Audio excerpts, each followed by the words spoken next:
to Thai PBS English News Service. I'm Supachon Sawan. Tonight we start in the Deep South. You may have heard of remote-controlled bombs, car bombs, motorcycle bombs, but today a sidecar bomb just went off in Narathiwat, injuring one soldier as he was protecting a school bus. A motorcycle and sidecar full of coconuts and packed with 15 kilograms of explosives was detonated just as a school bus drove past in Kok Kien sub-district. However, the school bus was on the way to pick up the students, so fortunately, the children were not on board. Still, one soldier from a student security unit was injured.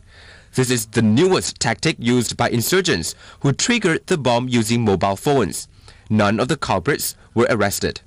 Meanwhile, Songkhla police have issued an arrest warrant for Ma Wani, an operational leader of southern insurgents in Songkhla, who is suspected of taking part in the bombing of the Lee's Garden Hotel in downtown Hat Yai in March this year. This brings the total number of suspects being sought to 3. Hat Yai officials were on alert today as there were reports that a vehicle thought to be stolen and therefore a potential car bomb drove into the city, but it turns out to be harmless. Soldiers and police are placing emphasis in protecting Hat Yai following intelligence received that indicates that insurgents may once again use the city as a launch pad for a fresh round of violence once the Islamic holy month of Ramadan comes to an end in 2 weeks. The private sector in Songkhla is also helping officials to boost security, especially in underground parking lots, where drivers are having their IDs scanned as they enter. Portable versions of the scanners are adding convenience to the process. Yet, since the Lee Gardens bombings in March, shopkeepers are finding that tourist confidence has seen a dramatic drop, reflected in the reduced number of Thai and foreign visitors to Hat Yai. Tomorrow, the Prime Minister will consider whether she will approve Deputy Prime Minister Yuttasak Sasipapa's game plan to solve southern unrest by setting up a central coordination unit for the South, based in Bangkok. The Prime Minister confirms that she will not declare a curfew in the South, and the Army Commander agrees with this move.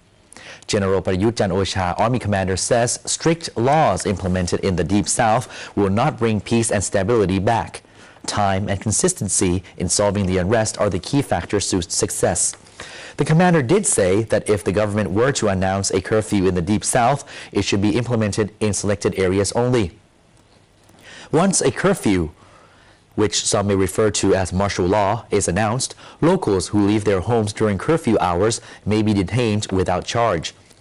Tomorrow, the Prime Minister will share a meeting with the military top brass and representatives of 66 offices from 17 ministries to discuss and possibly approve the proposal by General Yuttasak Sasipapa, which involves setting up a central coordinating unit to solve unrest in the South in a holistic and united manner. With this new structure, the 3 key men will be Deputy PM Yuttasak, who will be overseeing the military, Deputy PM Chalerm Yubamrung, looking after the Region 9 Police in the South, and Deputy Prime Minister Yongyut Wichaidit, who will be looking after the Interior Ministry staff in the South. This office, however, will be located in Bangkok.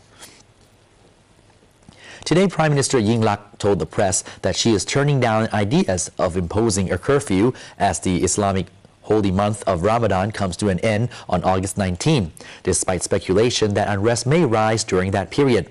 However, she admits a special law may be one option the government may use, but not until absolutely necessary. Some 5,000 people have died since southern unrest erupted in 2004. During that time, 6 prime ministers have administered this country, and 180 billion baht has been spent on the southern insurgency issue. Police in Nakhon Ratchasima have been able to retrieve all CCTV footage required to catch the people who loaded the war weapons onto a bus heading to Bangkok this weekend. Police say they need 7 more days before arresting the suspects. Nakhon Ratchasima police confirms that at least 3 male suspects, aged around 30 and standing between 170 to 175 centimeters tall, are the ones who loaded the weapons cache onto a bus heading from Moshit bus station in Bangkok. Employees of the bus operator have been called in to look at the CCTV footage collected by the police, though no one could clearly identify who the men were. Police claim the weapons shipment is part of a very systematic process, and within 7 days, police should be able to identify, locate, and arrest the culprits. Machine guns, ammunition, and grenades were confiscated from the bus which took the passengers and luggage from the original bus which had broken down. The Prime Minister says that her cabinet is ready for the censure debate scheduled for later this month. Meanwhile, the Constitution Amendment Study Committee set up by the coalition parties has not yet come up with a consensus over when and how to proceed with the Constitution Amendment. Pokin Palakun, a former minister back in the Thaksin Shinawatra government, was selected as chairperson of this special committee. Pongthep Thepkanchana, also a minister in Thaksin's government, is the Secretary General. Pokin says the Constitution Court's verdict on the Constitution Amendment process is not clear enough for the committee to settle on right away how and when they should amend the Constitution. Amending the entire charter or article by article remains a question, but Pokin says the Constitution must be fixed because the 2007 version is not in accordance with the rule of law. The group will convene again on August the 20th. Meanwhile, Prime Minister Yingluck Shinawatra says that she is ready and confident about the opposition's censure debate later this month. She says no one is needed to defend her. The PM says Deputy Prime Minister Shalom Yubumrung, however, will be responsible for gathering information to defend the government against corruption charges, especially relating to the rice pledging scheme, in which the government has been accused of massive corruption. And while many provinces are bracing themselves for more floods and landslides, a number of provinces in the northeast are now facing a drought, which looks like intensifying over the coming weeks. Locals in Udon Thani's Mueang district could do nothing more than just watch their crops dry and shrivel up their fields due to a severe drought in the area. A nearby reservoir is only at 30% capacity, putting the sufficient supply of water for consumption at risk. Yet waterworks officials claim there will be enough water for drinking and bathing. In Buriram, locals are also facing a severe shortage of water. Teachers and students had to help clear hyacinths to open channels for water pumps to draw water into the village from drying pound. Moving to flood-prone areas, Tak Province saw many roads, especially on hillsides, closed by landslides due to heavy rain. More rain in coming days could bring more floods and landslides to the province. In Nakhon Sawan, construction companies are speeding up dike buildings on the Ping and Chao Phraya rivers near Nimanordi Bridge. Jigasem Niro Thanarat, Nakhon Sawan governor, said that the construction is now 90% complete, although it might not be finished before the rainy season, but it can be used for flood prevention. Construction companies in Phichit province are using huge rocks to strengthen the banks of the Yom River after the waters rose 10 centimeters over the height of the banks. In the northeast, construction companies in Ubon Ratchathani province also use rocks to help dike building as the area is flooded every year. Meanwhile, water levels in the Khong River in Bungan province still continue to rise and are causing damage to dikes and crops. The Commerce Ministry is working quickly to negotiate a free trade agreement with the European Union to mitigate the adverse impact of the withdrawal of EU tariff privilege or GSP in 1 to 2 years' time on Thai exports to the EU.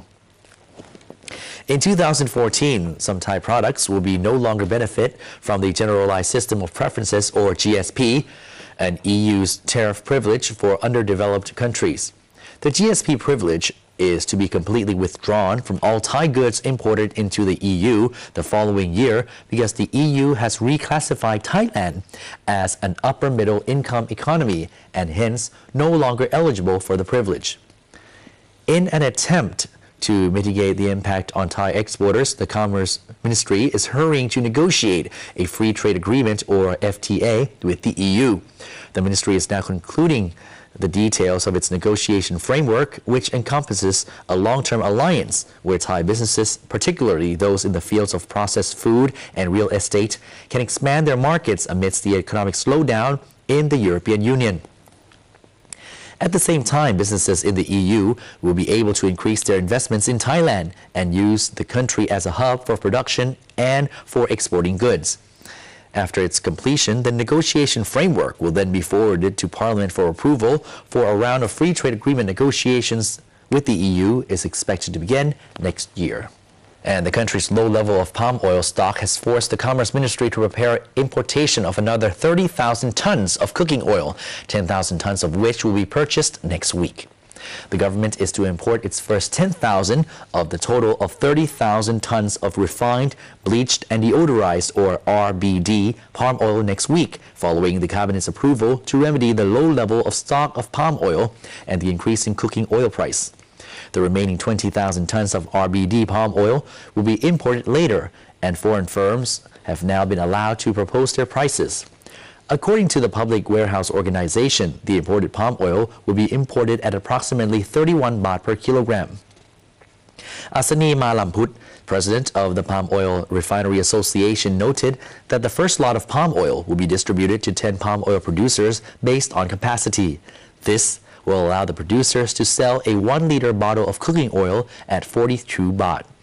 Asani believes that the import will increase the stock levels of palm oil from 130,000 to 160,000 tons, while the normal stock level is at 200,000 tons. Witwan Bunyapatiparat, Secretary General of the Thai Oil Palm and Palm Oil Association, said that exporting RBD palm oil at this time is appropriate, since the harvest of oil palm fruits has declined and the local price level is 4 baht higher than Malaysia, a large palm oil exporter. Furthermore, oil palm farmers will not be affected as the price of oil palm fruit remains high at an average of 5 baht 80 stang per kilogram. And the Ministry of Health reports that some vegetables found in markets across Thailand have been found to contain levels of pesticides some 200 times higher than of European standards. Here's more from Hugh Adams. The Ministry of Public Health has revealed that 38% of vegetable samples collected from fresh markets in Bangkok are contaminated by chemical residue from pesticides. Outside Bangkok, figures are even higher, at an average of 43%. Parsley, cowpeas and chili are the 3 vegetables found with the highest levels of contamination. Vegetables tested in some areas have been found with levels of chemical contamination some 200 times above the standards allowed in Europe.